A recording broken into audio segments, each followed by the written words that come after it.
തെന്നിന്ത്യൻ സിനിമയിൽ പ്രമുഖ കാസ്റ്റിംഗ് ഡയറക്ടറാണ് മനോജ് കൃഷ്ണ. സിനിമാ മേഖലയിലെ ചൂഷണങ്ങളെക്കുറിച്ച് താരം പങ്കുവച്ചത് ശ്രദ്ധ നേടുന്നു. കാസ്റ്റിംഗ് കോച്ചിനെ കുറിച്ചും നടി പത്മപ്രിയയ്ക്ക് ഒരു സിനിമാ സെറ്റിൽ നിന്നും നേരിടേണ്ടി വന്ന മോശം അനുഭവത്തെക്കുറിച്ചും തമിഴ് സിനിമയിലെ തുറന്നു പറയുന്നത് സോഷ്യൽ മീഡിയയിൽ വൈറലാകുന്നു.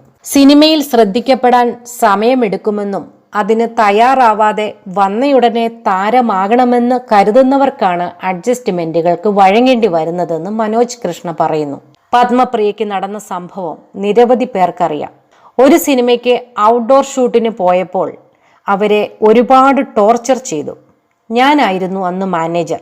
സംവിധായകരും സുഹൃത്തുക്കളും ചേർന്ന് ഒരുപാട് വിഷയങ്ങളിൽ നടിയെ ടോർച്ചർ ചെയ്തു. എന്നാൽ അവർ സഹകരിക്കാത്തതിന്റെ ദേഷ്യത്തിന് അവസാനത്തെ ഷൂട്ടിംഗ് ദിവസം ആ സംവിധായകൻ നടിയെ വിളിച്ചടിച്ചു. അത് വലിയ പ്രശ്നമായി. 10 നിമിഷത്തിനുള്ളിൽ പത്മപ്രിയ എന്നെ ഫോൺ ചെയ്തു, വിവരങ്ങളെല്ലാം പറഞ്ഞു. ഉടനെ ഞാൻ അസോസിയേഷനും പ്രൊഡ്യൂസേഴ്സ് കൗൺസിലിനും ഫോൺ ചെയ്തു. അരമണിക്കൂറിനുള്ളിൽ ഷൂട്ടിംഗ് നിന്നു. സംവിധായകനെ കൊണ്ട് മാപ്പ് പറയിപ്പിക്കുകയും ഒപ്പം 1.5 വർഷം സംവിധാനം ചെയ്യുന്നതിൽ നിന്നും വിലക്കി ആക്ഷനും എടുത്തു. തന്റെയും സംഘടനയുടെയും ശക്തമായ ഇടപെടൽ അന്ന് ഉണ്ടായതുകൊണ്ടാണ് ഇത്തരം നടപടി ഉണ്ടായത്. ഇന്ത്യ ഗ്ലിറ്റ്സിന് നൽകിയ അഭിമുഖത്തിലാണ് മനോജ് കൃഷ്ണ പറഞ്ഞു.